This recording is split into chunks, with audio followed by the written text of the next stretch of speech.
Okay, amazing. Good evening, everyone. It's really fantastic to see so many of you here, certainly more than we'd expected. So great for showing up. I think we'll get right to it. Welcome to this evening's webinar on the issue of US surveillance drones at RAF Fairford in Gloucestershire. My name is Cora Morris. I'm chairing today's webinar. I'm a researcher and campaigner at Drone Wars UK. Tonight's webinar is the first of two initial events that we're hosting in coalition with CND, Palestine Solidarity Campaign, and Oxfordshire Peace Campaign to resist US spy drones on UK soil, with the second being an in-person demonstration at RAF Fairford, not this Saturday, but next, the 25th of January from 1 p.m. We'll have more details on that later, but for now you can find some more information on our website at dronewars.net. Before we welcome our speakers for the evening, we'll just do some housekeeping. So this meeting is being recorded, it's in progress already, and it'll be published on our YouTube channel, but only our speakers and anyone who turns on their microphones should be visible in that. And because so many of you delightfully have registered for tonight's session, we've had to organise the event as a Zoom webinar rather than as an open meeting. And that means that any questions will need to be asked via the little Q&A box that you can see at the bottom of your screen. And these will be read out in a Q&A session at the end of the webinar. You're very free to ask questions using that function throughout, but we might only have time to actually respond to those at the very end. I'm really delighted to be able to introduce our speakers. Our first speaker is Drone Wars researcher Peter Burt, who will be telling us about the history of Fairford Base and the maybe more important history of protests there, many of which I'm sure will be familiar to some of you here. Then we'll be hearing from Drone Wars director Chris Cole, who will be telling us about the kind of drones the US plans to station at Fairford, including the capabilities that make their presence here so alarming. After Chris, we'll hear from CND General Secretary Sophie Bolt, who'll give us an overview of the reach of US military bases worldwide and the dangers of even greater US capabilities on UK soil. And finally, we'll hear from Backon, campaigns officer at Palestine Solidarity Campaign, about the implications of drone surveillance for those subject to occupation and genocide in Palestine. He'll be telling us about how crucial it is to oppose the proliferation of technologies of surveillance for those committed to solidarity with Palestinians. So first up is Peter Burt, and Peter, I'll hand over to you. Thank you very much indeed, Cora. Let me try and share my screen. It's not quite right.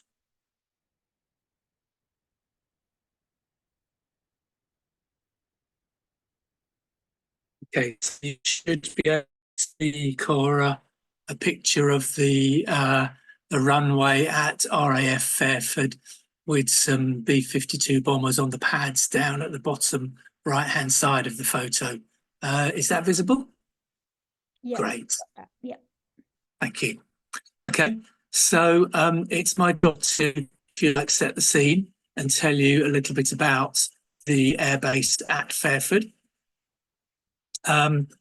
As you probably know, Fairford, whoops, not too far ahead there. Fairford is in the West Country, not far from Cirencester on the Gloucester-Wiltshire border. Originally, the base was built in the Second World War, and in the kind of Cold War period after World War II, it became a base for the US Strategic Air Command based over here in the UK. A very long runway was built at Fairford, 10,000 foot for bomber operations. And that long runway means that Fairford plays quite an important role for the US in Europe, because it means that it can accommodate all kinds of aircraft. Since 1990, Fairford has basically been on standby status. So it's what the US Air Force call a forward operating base. But it's been involved in all kinds of military actions over the years. I'm sure some people on the call will remember back in 1986, the role that Fairford had in Ronald Reagan's attack on Libya. Tanker aircraft, which were then based at Fairford, were involved in refuelling F-111 fighter bombers from Lakenheath and Upper Heyford, which took part in the attack. And there have, in more recent history, there have been regular flights of B-52 heavy bombers, like the one in the photograph. In 1991, B-52 flew from Fairford to bomb Iraq. In 1999, again, they flew from Fairford to bomb targets in former Yugoslavia during the Kosovo War. And there was a long B-52 deployment in 2003 at Fairford during the Iraq invasion. And regularly, heavy bombers visit Fairford. They visit from air bases in the United States 2 or 3 times every year, usually B-52s, but occasionally B-1 bombers, and sometimes even B-2 stealth bombers, like the one in the photograph there. And the aircraft visit to keep the base crew on their toes, keep them practiced at handling and dealing with aircraft operations, and they allow the aircrew the opportunity to take part in NATO exercises, which are often taking place in the Baltic and the Barents Sea area around Russia's northwest borders. U-2 spy planes are also regular visitors to Fairford, again, because they need a long runway. And since 2019, there have been a few U-2s on basically a permanent deployment to Fairford, again, spying on Russian forces in the Baltic area and more recently in Ukraine. Now, these U-2s, the aircraft is due to leave service from the United States Air Force in a couple of years' time, next year, 2026. And instead, the US Air Force intends to fly RQ-4 Global Hawk drones from Fairford instead. And Chris will tell us all about that in a moment. And as well as all these deployments, there is more. The Royal International Air Tattoo takes place at Fairford every summer. That's a big international arms fair. And a couple of years ago in 2018, the first Protector drone flew across the Atlantic from the States to take part in the air tattoo at Fairford. And Fairford also plays a role as a divert base for other USAF aircraft if other bases in Europe are unavailable. So occasionally, for example, tanker aircraft or combat aircraft from bases in East Anglia will divert to Fairford if the weather over in the east is poor. Now, with all that going on, not surprisingly, there have been many important and imaginative protests over the years. There was a peace camp at Fairford in the early 1980s and a big demonstration with hundreds of people from all over the West Country and South Wales during the Libya attack in 1986. And this photograph here was taken in 1999 during the Kosovo B-52 deployment and bombing. And these women climbed into the base, cut their way into the base, armed with red paint to throw at the B-52 aircraft, got very close to the aircraft and were then detained at gunpoint by US military personnel. Here they are outside court, and I'm pleased to say, as far as I know, all of them were, the case against all of them were jumped out.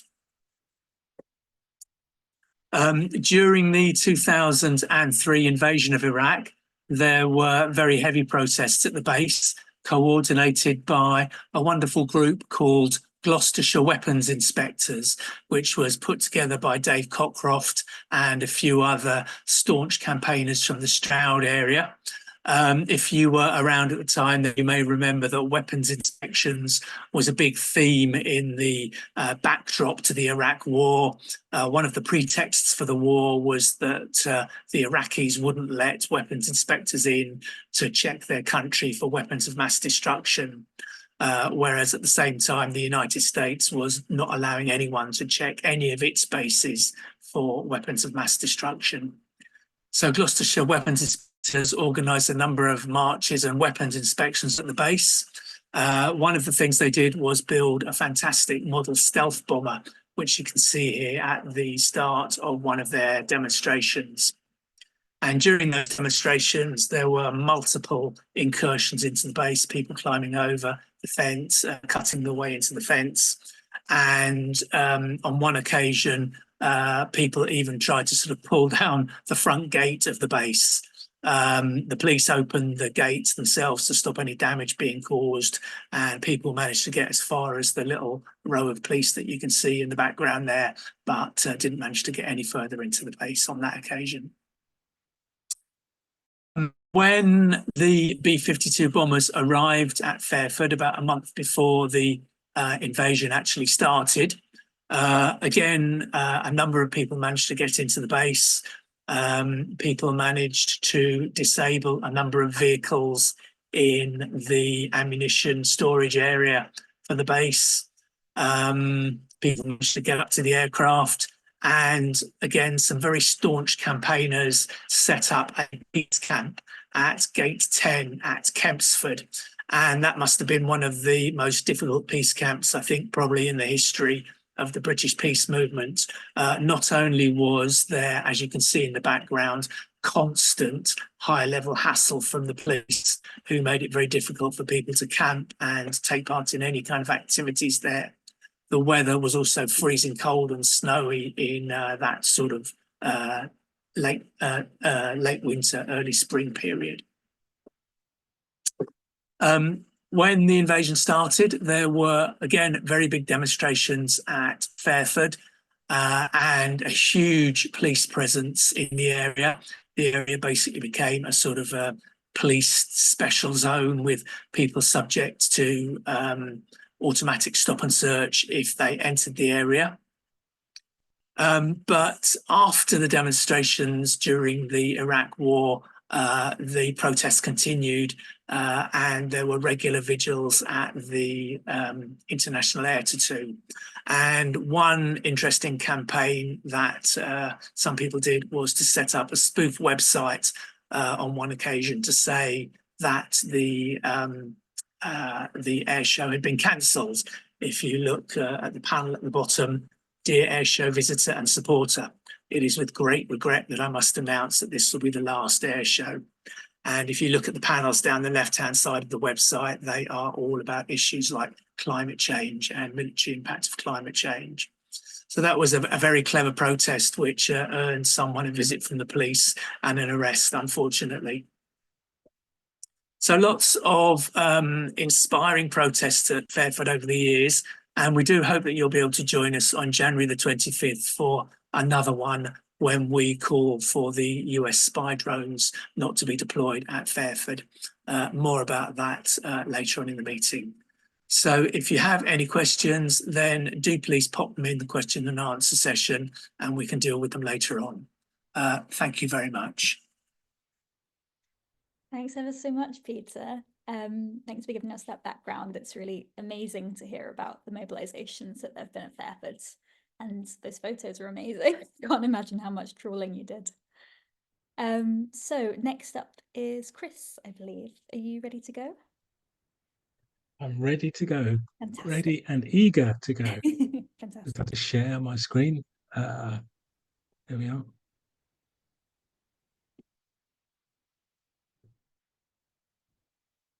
Okay, can everybody see that? Can you see the PowerPoint? Yep. Yeah, lovely. Thank you. So thanks very much, Peter, for that background. I'm going to speak a little bit about Global Hawk itself, the drone, what's planned, and of course the implications of US drones flying from the UK. So as many of you will know, there are a wide variety now of military drones and different categories. The kind of Reaper and Predator drone, perhaps the most familiar, used by US and UK and other states to carry out surveillance, intelligence gathering and airstrikes.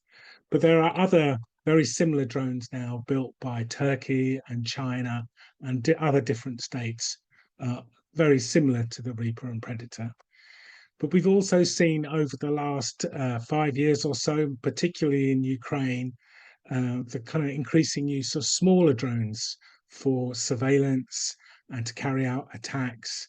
And some have been called suicide drones, perhaps better to call one-way attack drones. And these have spread around the world and are being used by both by states and by non-state groups now. But these small drones are perhaps much more akin to missiles, really. The Global Hawk drone is very different from this. It's an extremely large drone. It has a wingspan of 140 feet. The kind of Reapers and Predators are about 60 feet wide. So you can see it's much, much larger. The Global Hawk drone can also fly much higher. Reaper drones, that kind of drones are referred to as MALE, medium altitude, long endurance, whereas the Global Hawk is a HALE, high altitude, long endurance. And the US says that the Global Hawk carries, and I quote, a broad spectrum of intelligence gathering equipment to support combat operations around the globe. So what exactly those capabilities are difficult to know, but we do know that it conducts video surveillance and has imagery intelligence capabilities.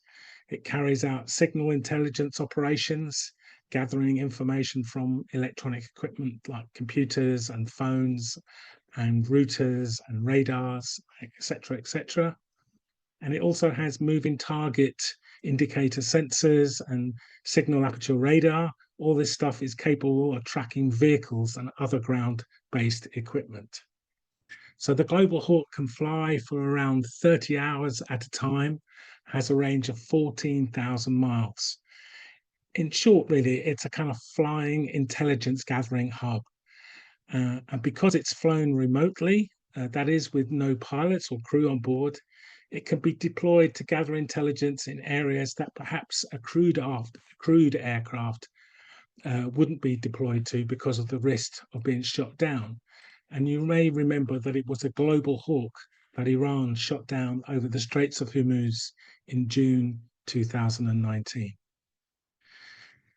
So the US Air Force, in conjunction with the MOD, first applied to the Civil Aviation Authority to establish what's called an air change proposal to allow Global Hawk and Reaper drones to take off and land from Fairford in 2021. Currently, drones aren't allowed to fly in the UK beyond line of sight. So that is literally beyond a pilot being able to see its aircraft in the sky without a license from the CAA.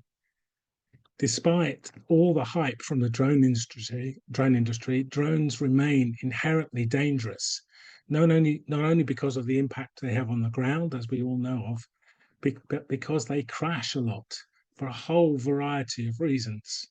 Loss of communications, pilot error, engine failure, electronic failure, weather. For many, many reasons, drones are inherently viable to crash. But the bedrock also, besides that, the bedrock of aviation safety, upon which all other aviation safety rules are built, is that a pilot can look out of the window and simply avoid another aircraft. Of course, drones don't have that capability. So the industry wants to bring in various kind of electronic detect and avoid or sense and avoid capabilities to replicate that. But these haven't yet been proven and are mainly untested. So consequently, drones like Global Hawk can only fly in segregated airspace. But UK airspace is pretty crowded, and it's very difficult to block off certain sections of airspace, particularly at lower levels, below 10,000 feet, say. And of course, no matter the fact that Global Hawks fly about 50 or 60,000 feet when they cruise, they still have to traverse that lower airspace. So, and I suspect that due to the difficulties with segregating airspace, the US Air Force paused its application to fly Reaper drones, but continued with its Global Hawk application. And I think that's because they want to normalize these Global Hawk flights before beginning flights of the Reaper drones. So the way that the process works is that the applicant, in this case, the US Air Force and the MOD, have to set out their proposal for an airspace change, consult with other airspace users in their area, those likely affected, then adapt the proposal and then present it to approval to the CAA. So in this case, the CAA issued an approval in February last year, for some initial flights. But then, only then, after approval was granted, it realized that there was going to be a large impact on Birmingham Airport. So that seemed completely ridiculous to you and I. But as the letter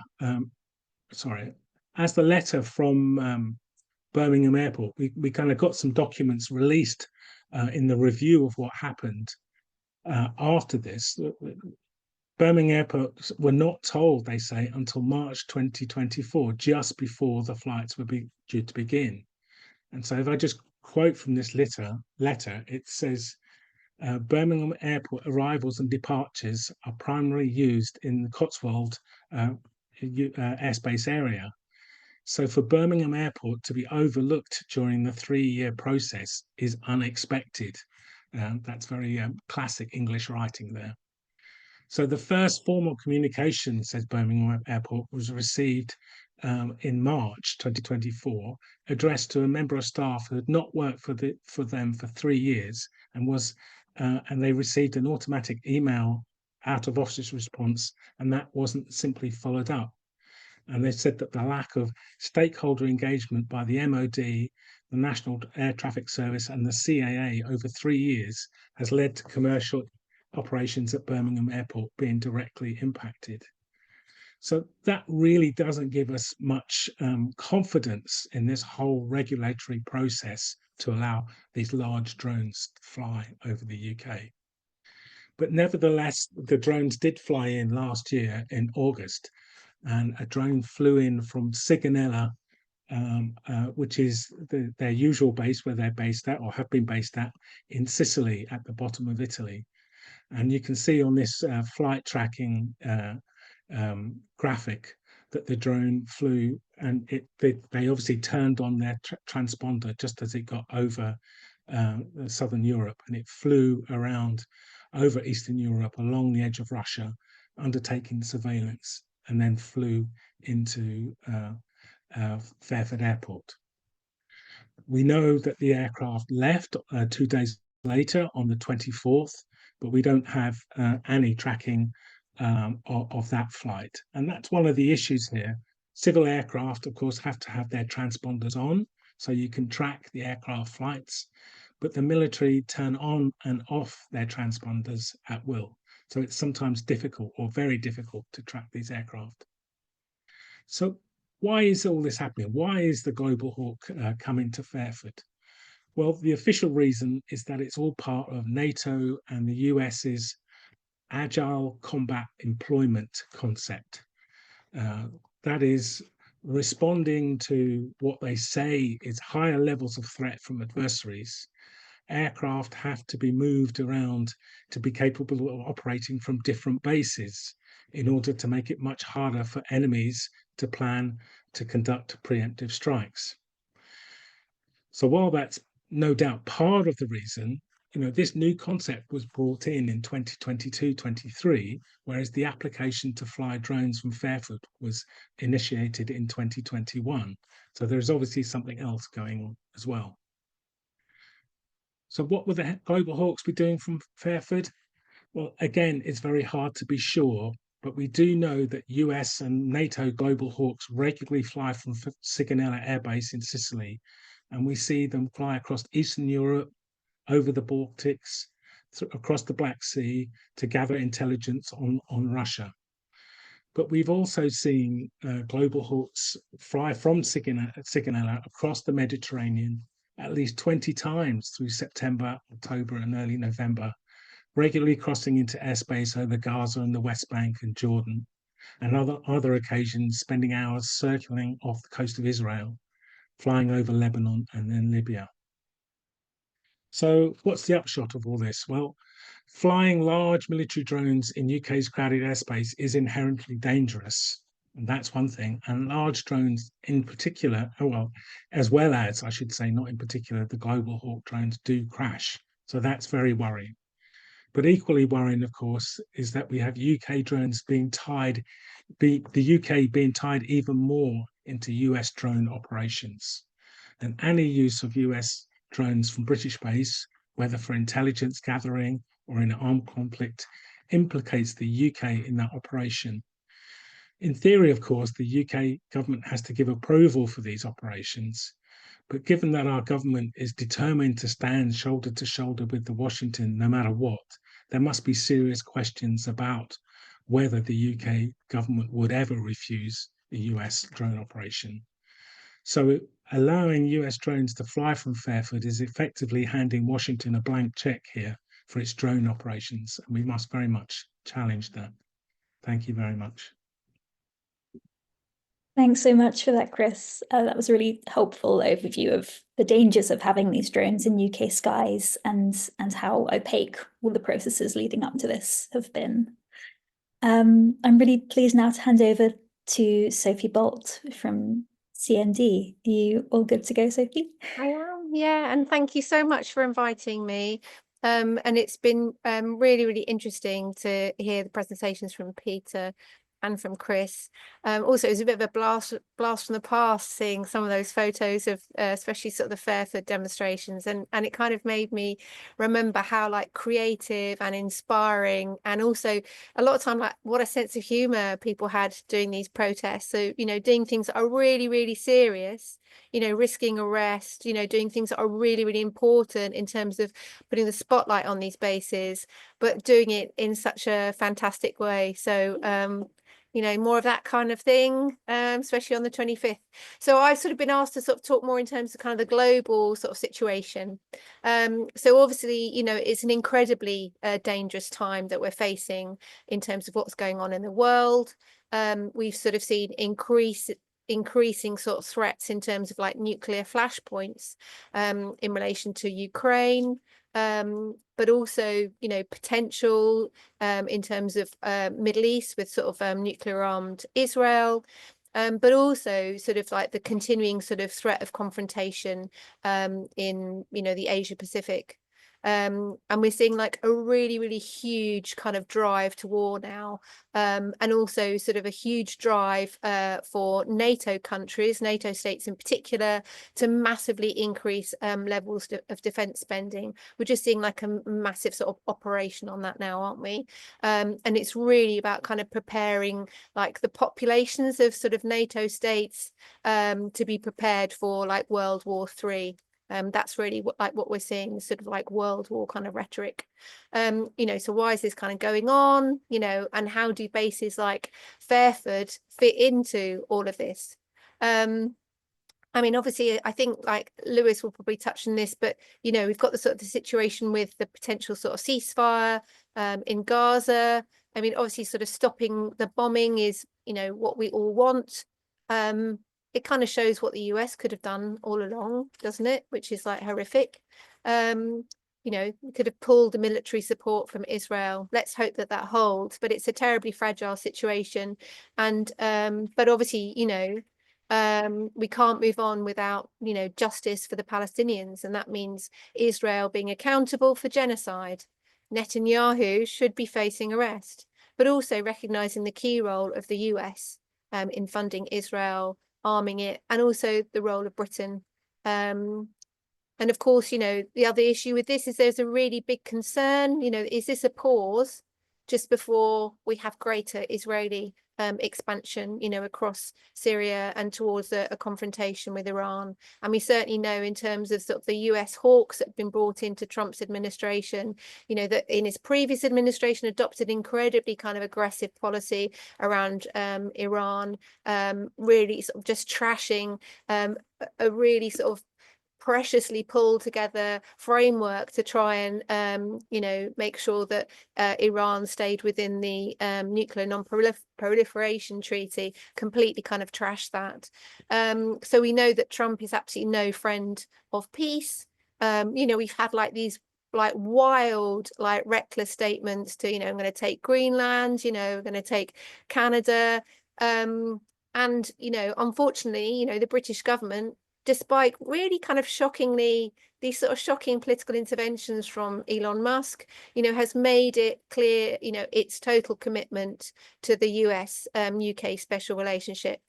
And this is something that has been tied Britain sort of militarily to the US since the end of World War II. So basically, sort of since the 1950s, that means that Britain's foreign policy, defence spending, has been directed by or very, very heavily influenced by sort of US politics and US military interests.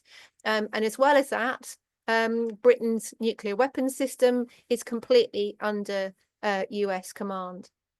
Now, as a NATO member, Britain leases out its military bases to the US, including RAF Fairford. So we used to lease out about 100, but now it's about 13, I think. So basically, sort of Britain is a kind of like huge US aircraft carrier, US spy base, radar system, and it's through these bases that the US, is waging and has waged illegal wars, military interventions, as Peter was saying, the illegal invasion and occupation of Iraq, but also the sort of the genocide that's being carried out against the Palestinian people. And at Fairford, as Chris was saying, as well as the use of these huge drones, these spy drones that have been used to sort of, target Palestinians in Gaza. We know that the B-52 bombers that are stationed at Fairford, have also been used across the Middle East. And Peter, has talked about the horrific history of the base in terms of sort of the carnage that these bombers and this kind of military intervention from the US has caused. But then there are other bases. I'm just going to touch on two. So we have the RAF Menwith Hill, which is near Leeds, and that is the biggest spy base in the world outside of the US. So that's basically about stealing both military and economic intelligence for the US. As I say, not just militarily, but like economically, so it can, get the best deals. And again, it's also used in targeting military strikes as well. And it's part of the US missile defense system, which sounds very kind of techie and a bit abstract, but really that's a system which is designed to shoot down any retaliatory fire, be that long-range missiles or nuclear weapons that are firing against the US. So it basically means that the US has nuclear preeminence, so it can decide that it is going to launch a nuclear attack, and it will calculate how many of those retaliatory missiles are going to be knocked out by all the bases that it has around the world. And then we have RAF Lakenheath, which is in Suffolk, and that's where we have the F-35A fighter jets, which have been used as part of the genocidal attack on the Palestinians. This is the biggest US airbase in Britain. There are over 4,000 US personnel based there. Now, these jets have been involved in military exercises in Eastern Europe, basically sort of being readied, for over sort of like 3-4 years, readied against, a war with Russia. And now, and this has been going on for some time, the US has been developing new satellite-guided nuclear bombs, and these are going to be coming to Lakenheath, and there is as soon as spring this year. So basically, all of these bases, and Chris has kind of like referred to this, they put Britain on the front line. They put Britain on the nuclear front line. They put Britain on the front line of any kind of retaliatory strikes being carried out against, you know, what the US is doing. And certainly, you know, in the last sort of few years in relation to Ukraine, you know, that's put us on the front line of a potential, you know, nuclear confrontation between NATO and Russia. But also they totally undermine, you know, any shred of like British sovereignty and democracy. You know, like, we don't basically have any say over what happens at these bases, or we have to like push really, really hard. They're sort of very hard to get any kind of parliamentary scrutiny, which is another reason why our protests at these bases are so critical, even more kind of critical. So as I say, Britain is just one of the NATO countries in Europe that's going to be getting these new nuclear bombs. You know, it's part of a $1 million upgrade of NATO facilities across Europe. And, you know, this nuclear expansion has already driven the nuclear tensions with Russia. You know, Russia said explicitly that it was the threat of like nuclear weapons being sighted at Lakenheath was a reason why Russia cited nuclear weapons in Belarus, which is the first time it's cited nuclear weapons outside its territory since the Cold War. So, and as I say, all of these bases are part of the US military infrastructure. And in fact, you know, through its military and nuclear alliances like NATO, the US has an enormous network of bases. It has over 800 military bases in countries across the world. And they are there to project the US's overwhelming military dominance in order to maintain its global supremacy. And so, you know, from these huge military operations like the invasions of Iraq, Afghanistan, Libya, but also through to sort of like military interventions, coups, things like that in Latin America and across Africa, as we're seeing now. But we're now in a situation where a new kind of global dynamics is unfolding.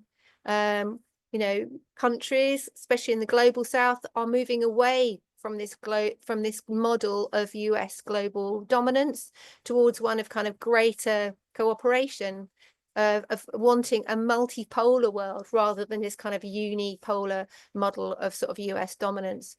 So, you know, for instance, as China's economy has surpassed the US's, it's cooperating with countries in the global south like Brazil and South Africa, you know, economically in terms of trade, but also in terms of really seriously tackling climate change. But as these sort of new global dynamics kind of shift and unfold, the US's attempt to maintain its military dominance and its global dominance has massively intensified. So we're seeing these expressed through like much sharper military confrontations, and I would say, you know, much more kind of ruthless and reckless actions. So for instance, you know, in Ukraine, where you've seen both the US and Britain, you know, eventually kind of agreeing to allow Ukraine to use long-range missiles, knowing full well that Russia had reduced its nuclear threshold precisely in response to the threat of these missiles being used. But Biden and Starmer went ahead, allowed Ukraine to use those missiles, and it was, you know, we've seen a massive sort of escalation and a sort of a greater threat of nuclear you know, confrontation there. Similarly, in relation to the US's support for Israel's genocide, I mean, it's been absolutely exposed at its ruthlessness that it is prepared to continue to arm and fund Israel as it carries out this horrific genocide. And, you know, we're now sort of seeing also massive pressure, as I say, from NATO for this massive increase in military spending. And this is about NATO states shouldering much more of the economic burden as the US intensifies, it increases and expands its military and nuclear presence across the world. You know, we're also seeing this in relation to the US has reoriented a considerable part of its military focus, military hardware, you know, nuclear hardware towards Asia Pacific. in an attempt to contain the economic growth and influence of China. So now we have over 400 US military bases encircling China. And just, one example in terms of, the sort of the role of bases in all of this is the developments in Australia. We've got military bases like RAF Darwin, for instance, that are being upgraded to prepare for B-52 deployment. And also as part of this eye-watering 400 billion Australian dollars huge program of expansion, includes naval docks, which is all about allowing the US to be able to dock its nuclear submarines in Australia as a sort of a stopping point. But also eventually it's for there to be a whole new fleet of Australian, first time ever, nuclear powered submarines in that area. So it's massively sort of ratcheting up the tensions with China, and creating yet another sort of nuclear alliance, this time totally sort of oriented around the Asia Pacific. So sort of incredibly kind of dangerous time. But as we see this drive to war and the threat of like world war confrontation, people are recognizing that this is on a totally it's on another level now, isn't it? When we had the sort of like world war of the Second World War, at the start of that there were no nuclear weapons. Now we're looking at a situation where you have at least 9 nuclear weapon states. So the threat of a nuclear confrontation is very serious if we're talking about an escalation to a world war.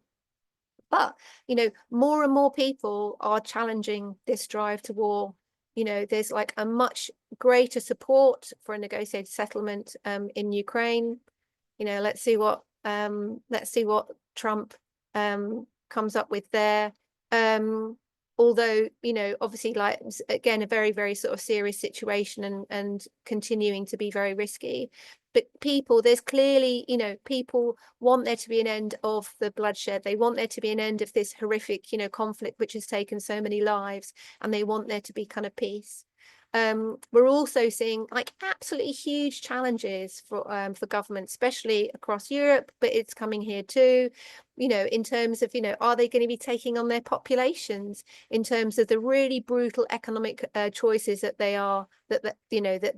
they're contemplating, in terms of this massive escalation in defense, when austerity never went away and it's on the rise, and I say it's becoming sort of more intensified. And of course, as the reality of climate change becomes more and more irrefutable, just look at the terrible fires in Los Angeles, but also here, like just the constant like, huge devastating floods that we've seen, homes destroyed. This is where the focus of our governments should be. This is where the funding should be in terms of tackling, climate change, and really sort of doing something for people's real security in terms of, ending austerity, building, homes, building homes that are going to be, sort of secure, but also are going to be efficient. They're not going to be sort of cold and drafty. We need proper homes that are going to tackle the climate change. So I think that we're in a very, very, we all know this, we're like in a real, again, sort of serious crossroads here in terms of the direction that the world is going to go in. But I would say that whilst we might feel we're in this sort of minority here in Britain, we have to recognize that there's a huge movement. I mean, there's been absolutely huge mobilizations in relation to Gaza, and I think that what that speaks to is wanting a whole new way of our world to be organized. We want a world where there is a respect for international law, for human life, and as I say, for a real kind of sustainable future. And that's why I think the protest at Fairford on the 25th, it's really, really important that we put the spotlight in terms of how the base has been involved in these horrific sort of war crimes carried out in Palestine and beyond, but how we want a different world, and we can link up with all those across the world. And those these are states as well, like loads and loads of states feel the same way. We're not sort of a small number, and fight for the world that we want, because we are the ones that have all the solutions to this. they only have the problems, we have the solutions. So thanks. Thanks so much, Sophie. Really, really appreciate your insights on the kind of landscape that accompanies these developments and of the importance of viewing this in like a wider context of US military imperialism, right? And also for pointing us towards the hope, which is very much appreciated. Just before I pass on to Lewis, just to make sure people are using the Q&A box to ask some questions. So we've got a nice bank of those ready for when we move to the Q&A section. But yes, I'll now pass on to our final speaker, Lewis Backon from PSC. Lewis, thanks so much for making time for this during a very, very busy week for you all. Thanks, Cora, and thanks, Drone Wars, for the kind invitation. It's great to be here, and to speak alongside you, and to raise our voices around the flights of US drones from RAF Fairford. Obviously, I'll start with, as people would have seen, as news of the kind of ceasefire agreement comes through. I'm sure everyone on this call will share the hope that this stops the catastrophic loss of life caused by Israel's genocide. People will know that we must see and this must lead to the unhindered entry of humanitarian aid, including food and medical supplies, at the huge scale that is required. As Sophie said, this can't be a pause in which Palestinians are granted momentary respite before the genocide resumes. We know that whatever the kind of outcome of this agreement, and that whatever develops over the coming weeks, we know that the system that gave rise to this genocide will still exist. Israel's regime of colonization, military occupation, and apartheid against the Palestinian people. And we must continue, as we have been doing in our hundreds of thousands on the streets, to support the Palestinian struggle to dismantle this entire system of oppression. I'll speak briefly about British military collaboration in Israel's genocide over the past 15 months, and link that to why we share the concerns about the use of RAF Fairford. I'll start with the kind of basics. As people will likely know, the British government licenses the export of weapons and military technology to Israel. Since 2015, the UK has approved the export of well over 474 million worth of arms to Israeli forces. That includes a wide range of weaponry, from military aircraft, helicopters, drones, bombs, missiles, armored vehicles, tanks, and small arms. However, the true figure of exports is likely to be much higher than the one I've just quoted, because the figure published by the government doesn't include the value of exports made under open licenses, where the transfer of unlimited quantities of listed military items are authorized with no requirement to report on what is transferred. One example of UK-made military components that are transported under open licenses is the UK's contribution to the US F-35 combat aircraft program. The F-35 is one of the fighter jets that Israel is using to bomb Gaza. Campaign Against Arms Trade research has found that approximately 15% of the value of each F-35 jet is produced in the UK. Almost all exports related to the F-35 program are covered by an open license, meaning that it's not included in the licensing figures I mentioned above, despite being a substantial British contribution to Israel's genocide.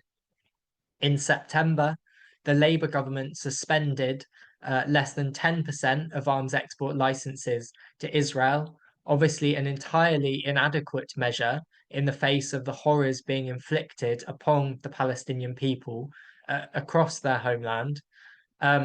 However, more than that, this suspension had a specific exemption for British-made components to the F-35 programme. The government said in its announcement of the suspension of those licenses that, quote, UK components for the multinational F-35 Joint Strike Fighter programme will be excluded from this decision.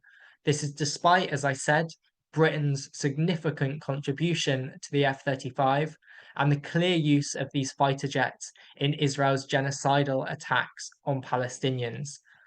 The government ignored its own obligations under both domestic and international law simply because the government didn't want to upset the United States and stop exporting into the US-led F-35 program. We now know, due to the legal action that was brought by Galan and Al-Haq, that the government did indeed consider suspending licenses for F-35 components, but it decided to continue to supply components into the global spares pool, stating that there were, quote, exceptional circumstances preventing it from stopping. In other words, there were simply no circumstances under which the government would prevent transfers of these components.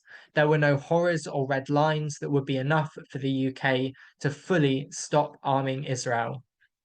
Less known than the kind of exports is that since the start of this genocide, transfers of F-35 components to Israel have been facilitated by the RAF.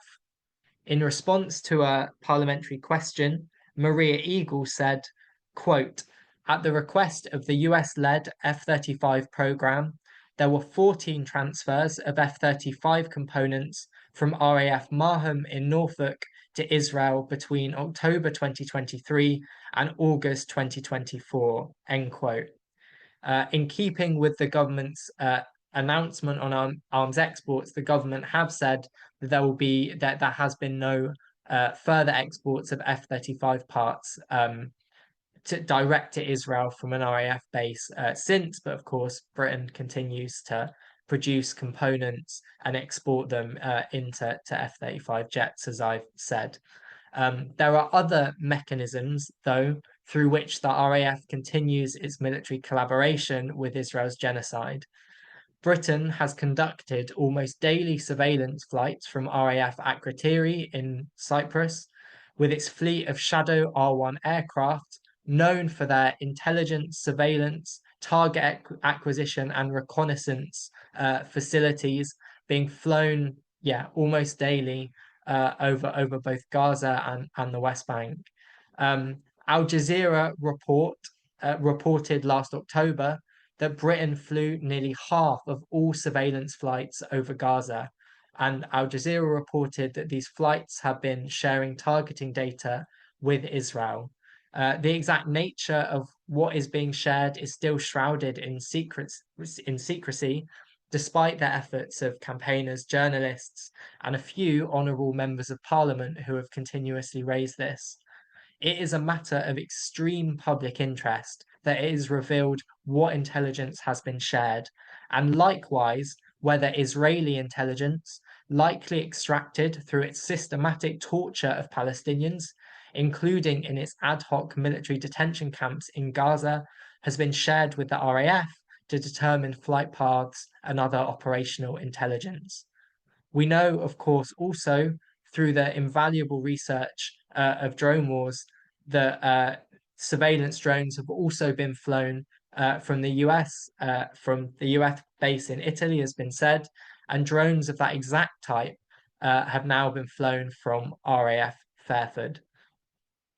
All of this surveillance happens in the context of Israel's massive surveillance apparatus, which has been both a key part of its genocide as well as its wider system of control over Palestinians that forms part of its occupation and apartheid. People may have seen the reports of the Lavender AI system used by the Israeli military to generate kill lists of individuals to aid Israel's mass murder of Palestinians, enabling Israel to run, in the words of one Israeli military officer, a mass assassination factory in which the emphasis is on quantity and not on quality, end quote. This is not just something used during the 15 months of genocide. People may have heard of Wolfpack, which is a vast database containing information on Palestinians across the OPT, including where they live, who their family members are, and whether they are wanted by the Israeli military authorities for arbitrary arrest and detention. Blue Wolf is an app which Israeli forces can access via smartphones and tablets, which can instantly pull up the information shared in this Wolfpack database. When a Palestinian goes through a military checkpoint where these systems are operating, their face is scanned, of course, without their knowledge or consent by an illegal occupying force, and it's shared with these databases which contain information about Palestinians and are used to determine whether Palestinians can pass military checkpoints or, as I said, be arbitrarily arrested, detained, and imprisoned.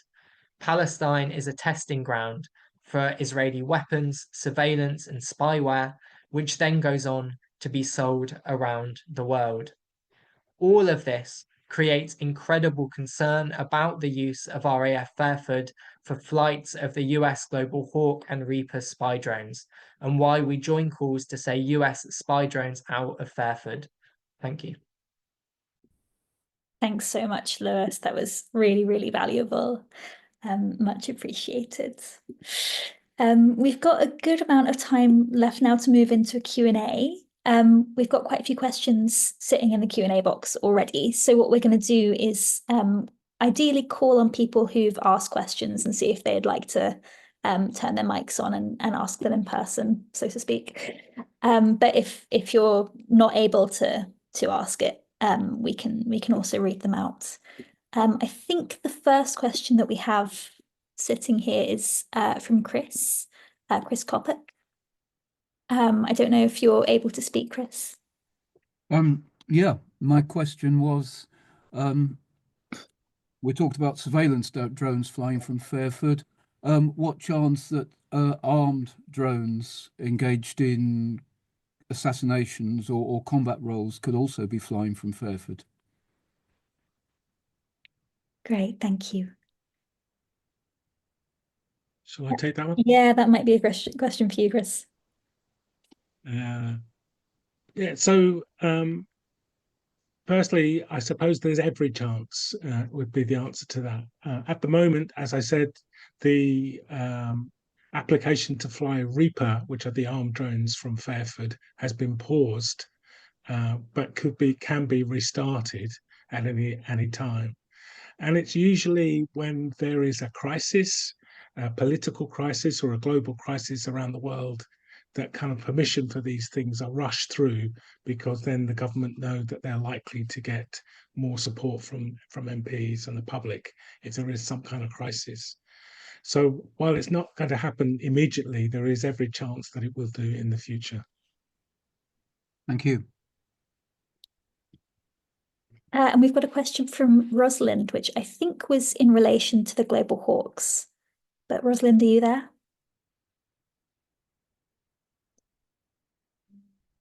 Possibly not. Yeah. Great. My question was for Chris, really. I had no idea that those drones were so, well, intricate as they are. How much do those things cost? Well, that's a very hard question to answer, Rosalind. They cost varying amounts. So, for instance, the Global Hawk.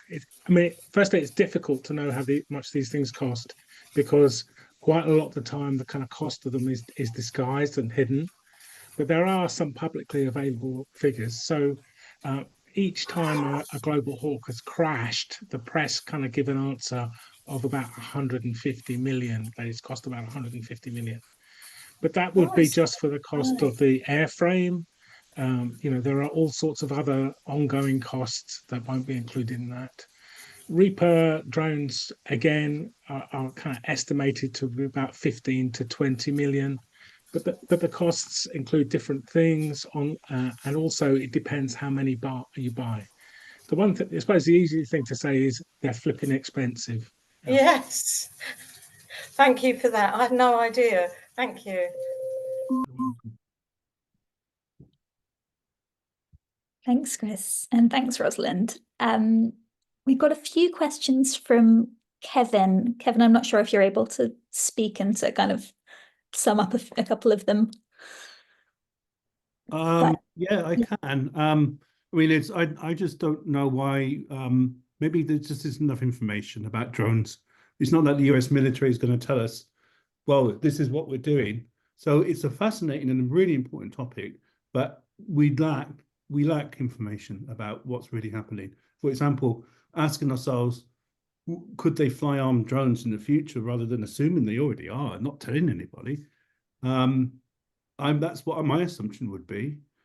So I think it's a great topic. I just think it needs a lot more information, and I've no idea where you get that from. Sorry, that's my point. So thank you for the topic, and I hope that comment was at least a little bit useful. Thanks. Yeah, absolutely. Sorry, Chris, go ahead.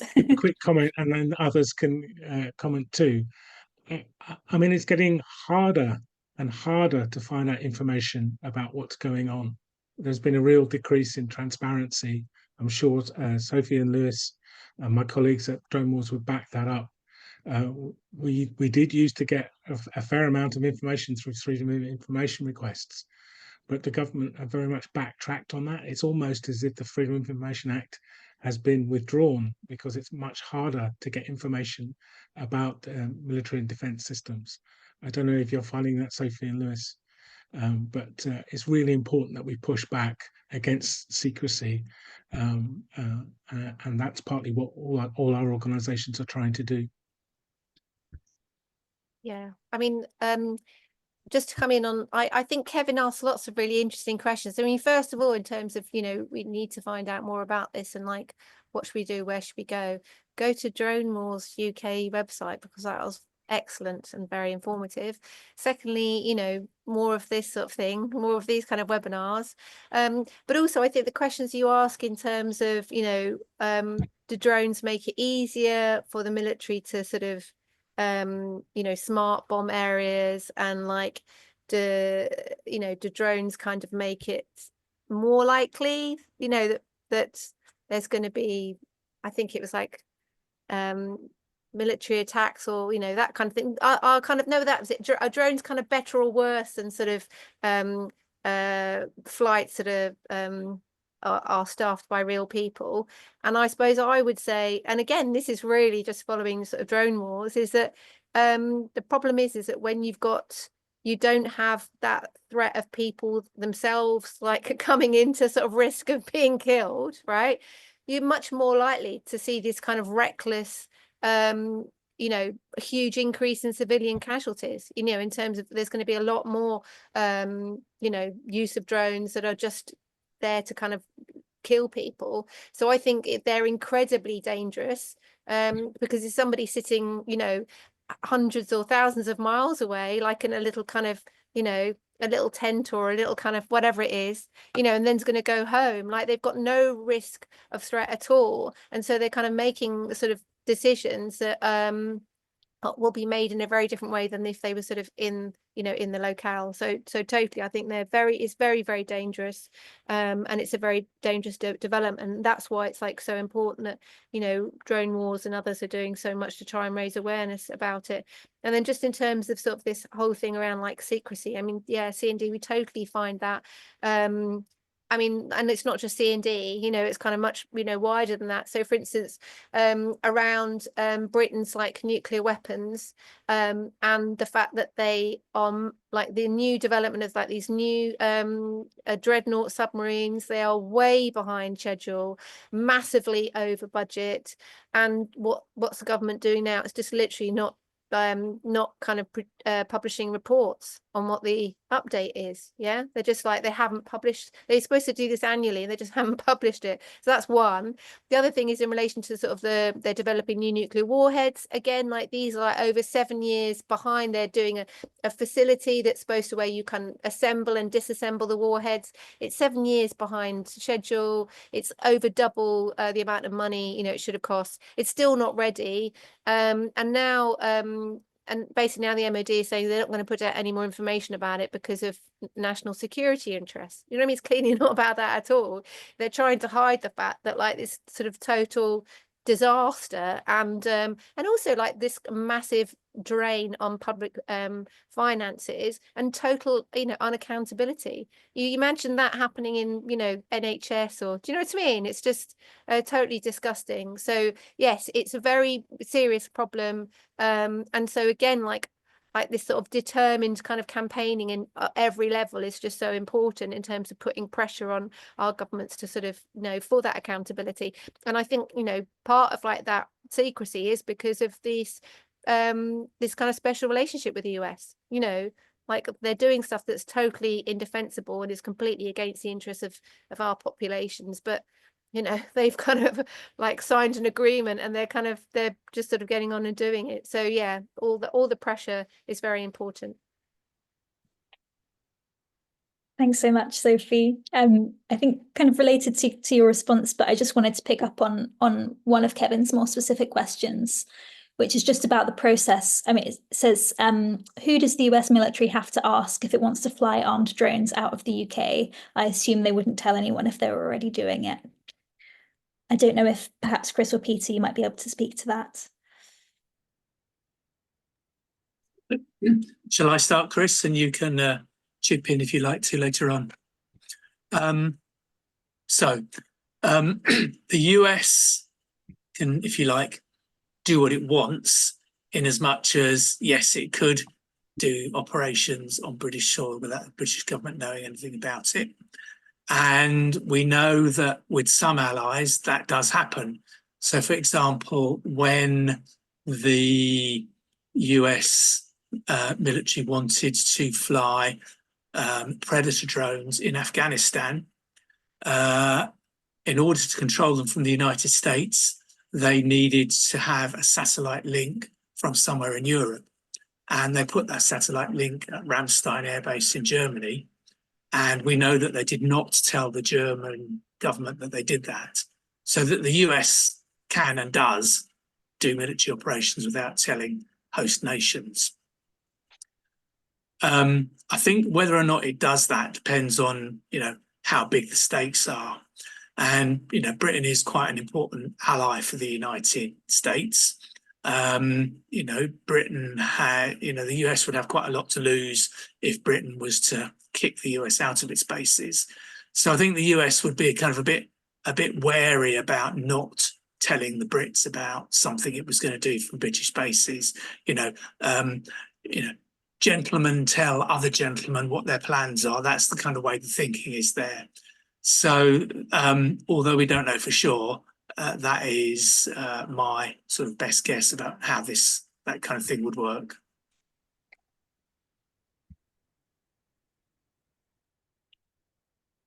Super, thanks. Thank you, Peter. Helen Reader had, I don't know if this was a question or more of a comment. Don't know if you're about to speak, Helen.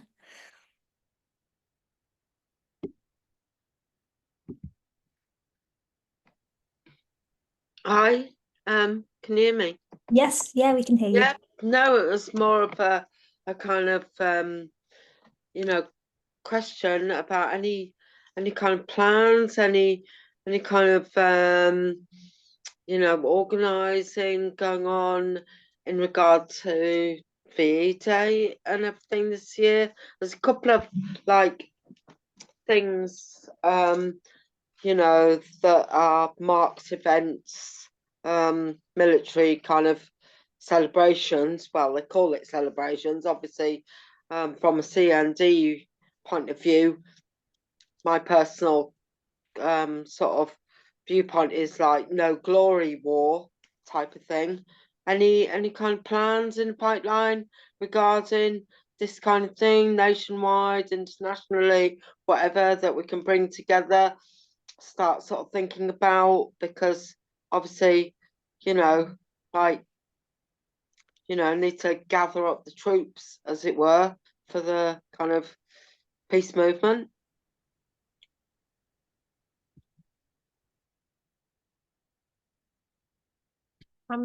Thanks for that, Helen. I think there are lots and lots of events being planned.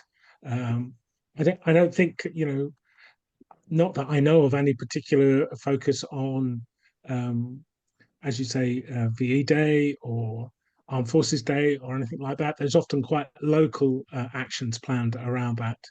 I think there's obviously a very large demonstration being planned this weekend in London, and we have our own plans for events at Fairford next Saturday. And I suppose it's an ideal opportunity now to remind everybody of the planned demonstration at RAF Fairford next Saturday, the 25th at 1 p.m. So please do come along. Sophie and myself will be speaking, and there'll be speakers from PSC and other local speakers. So please do join us for that.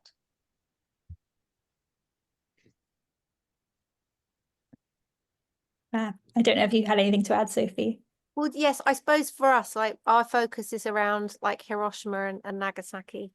You know, the fact that it's the 80th anniversary this year.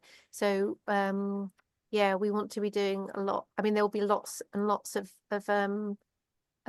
ceremonies and actions around the anniversary, but we want to do a lot more awareness raising throughout the year, in terms of sort of getting across the sort of human cost of nuclear war, you know, never again.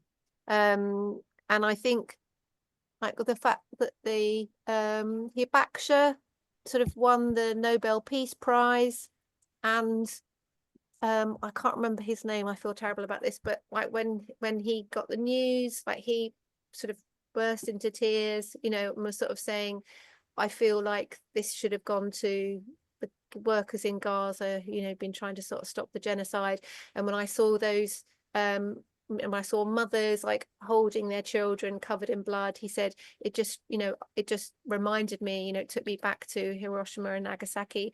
And I just feel like, you know, that's why sort of CND campaigns against war, really, because we know that like the escalation of war is what can result in, you know, this catastrophic use of nuclear weapons. So yeah, so for us it will be, you know, we'll be doing a lot of that all year round, but obviously we are massively like promoting and supporting and mobilizing for Saturday for Fairford, because you know that's another part of the work that we're doing this year is really putting a spotlight on a lot of bases in Britain to say, look at what they do, look how they link up with this awful kind of you know, threat that we're facing. They're on your doorstep, you know, let's protest against them, let's put pressure on our governments. But also for people, it's a kind of educational thing as well. You know what I mean? I find that when I go to these bases, I find it's very kind of educational, and in a weird kind of way, it's empowering because I don't know where they are now. I kind of know what they're doing, and you know, getting more people there. So I think that that's very important. I was just gonna come in quickly because I can see Helen, in the written question in the QA box, you mentioned local authorities and local councils. And it's just to say, I think one of the kind of most in some of the inspiring local campaigns we've seen to oppose the genocide have been to get local councils to divest their pension fund from companies arming Israel, and of course from arms companies that are arming human rights violations right across the globe. I know CND also works at the local authority level on the nuclear ban kind of stuff. So there's a lot to be doing at local authority level. And depending where you are, I would kind of, you know, get involved in one of those campaigns because they're a really good way to oppose, you know, the presence of these arms companies, you know, in your local community. Amazing. This might also be a question for you, Lewis, from Owen. Owen, I'm not sure if you're able to speak.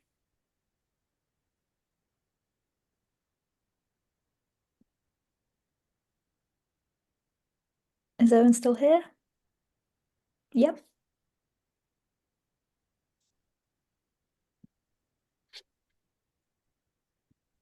Maybe just read the question Yeah, out. maybe not, sure. So Owen's asked, is it known what specific components of the F-35s are manufactured in Britain and where?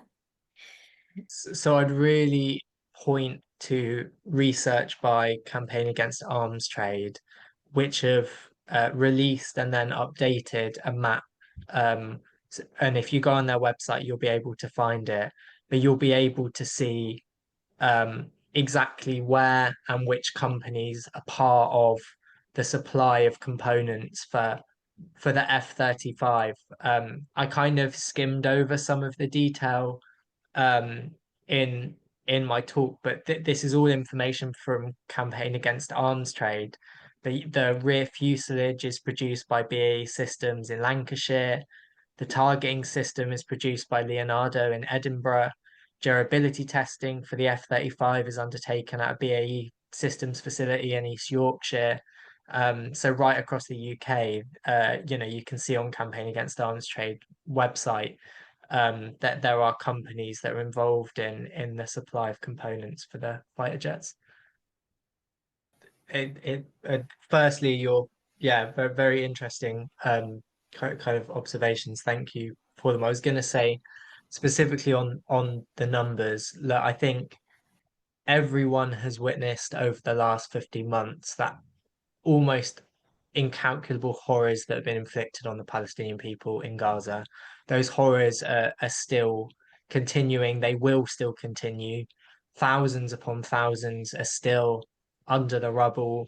Over 90% of Palestinians in Gaza, way over 90%, have been displaced, most multiple times. They don't have homes to go back to. And as I said, Israel's, system of oppression continues to function. And I think everybody that has supported the Palestinian people over the last 15 months will want to remain on the streets and will continue supporting the Palestinian people until freedom, justice, and equality. So no, I really hope there won't be, and I don't think there will be a decrease in numbers. I don't think Israel and its apartheid regime can come back from that. And I hope this is kind of a moment on the path to freedom. So yeah, please, everyone here, do mobilize and come to the demonstration on Saturday. Yeah, absolutely. Thank you, Lewis. Thanks for that response. I think we've got time for maybe just a couple more questions, and we have a couple sitting here. So I'll just point to Miriam's question about low radiation components by drones, which is not something I'm super familiar with, but possibly someone with a more technical background would be able to respond to that. Miriam, are you able to tell us a bit more about what you meant?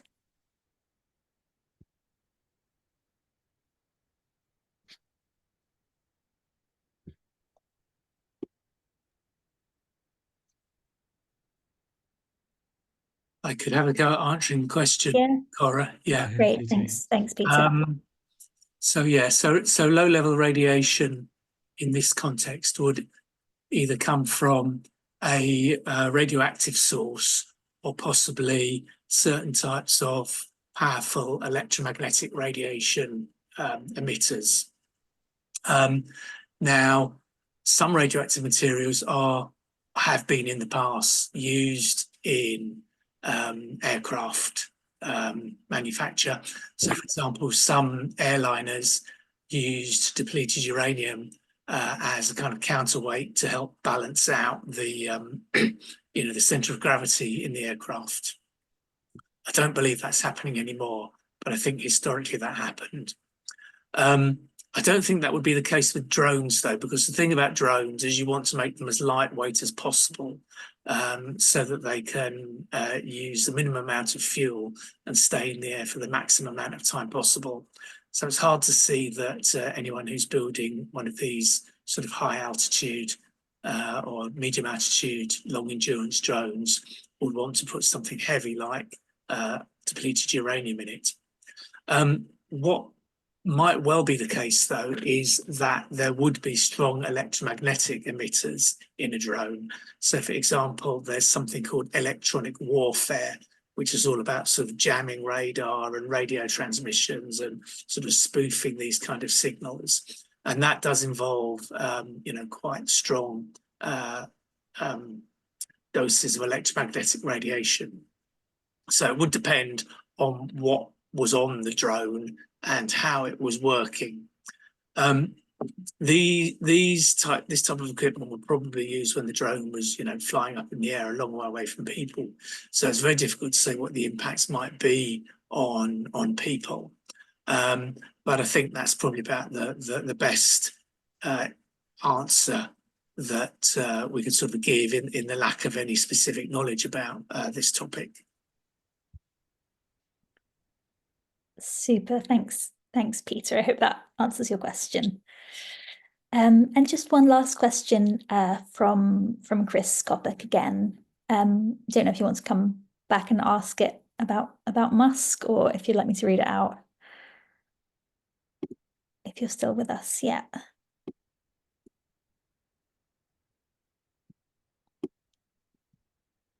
Well, it's could the current furor over Elon Musk's interventions in UK politics raise public objection to the US military presence in the UK? I think that's a pretty open one. I don't know if any of our panelists have a take on that. Shall I have another go at Yeah, that? have a crack, Peter, sure. So I don't think any of us have got crystal balls. So I don't think we can, it's possible to answer that question.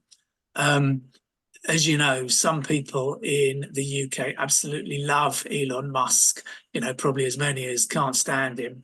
And the people who love Elon Musk are basically the people who write the newspapers. So it's hard for me to see how any backlash, if you like, for want of a better word, against Elon Musk would result in any sort of changes in public opinion to American bases, especially seeing as there is such a weak link between what Elon Musk says and the American military. What I would say, though, is that while I would like to see an end to military bases in the UK, I would not like to see an end to military bases in the UK because they are American. As a movement, I think it's important that we stand up and say we're not anti-American. We're anti-imperialism and we're anti the use of armed force, which is what these bases stand for. And it's for those reasons that we should be getting rid of American bases, not because we're against American people. Wouldn't mind coming in on this. Yeah, please go ahead.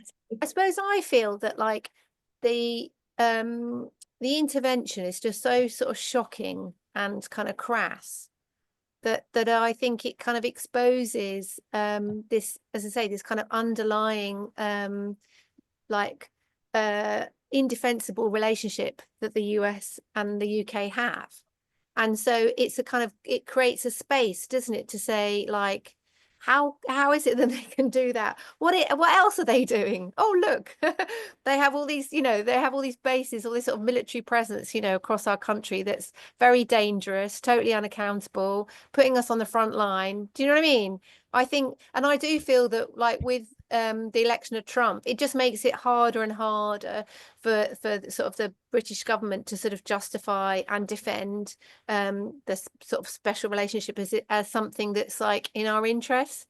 You know what I mean? When it kind of clearly isn't. And like, what's he going to drag us into next? So I feel like, yeah, I mean, it's terrible and shocking, but yeah, it creates a sort of space to talk about it. Thanks both of you. I think we've come to the end of our time for this evening, I'm afraid. So thank you so much all for being here. I'd like to close by again plugging the demonstration that accompanies tonight's webinar, which will be held on Saturday, the 25th of January at RAF Fairford from 1 p.m. There are still some spaces on Oxfordshire Peace Campaign's minibus, which will be leaving from Oxford. And I think there are details of that on our website and certainly on Oxfordshire Peace Campaign's website. So do go and check those out and get your seats booked. We hope to see as many of you there as possible. Finally, if you're hungry for more knowledge sharing and campaign strategizing and the like, please do also join us for Drone Wars Day Conference in February, on the 22nd of February. We'll have more information on that on the Drone Wars website in due course. I don't know if anyone else has any last things to mention or plug beyond Saturday's demonstration in London. Please do show up. We do not want numbers to dwindle. Great. Well, thanks very much again to our speakers, and thank you to those of you who asked such interesting questions. And we'll see you at Fairford. Thanks, Okay. everybody. Thanks Take very care. much. Great sharing. Bye. Cheerio. Bye. Bye-bye.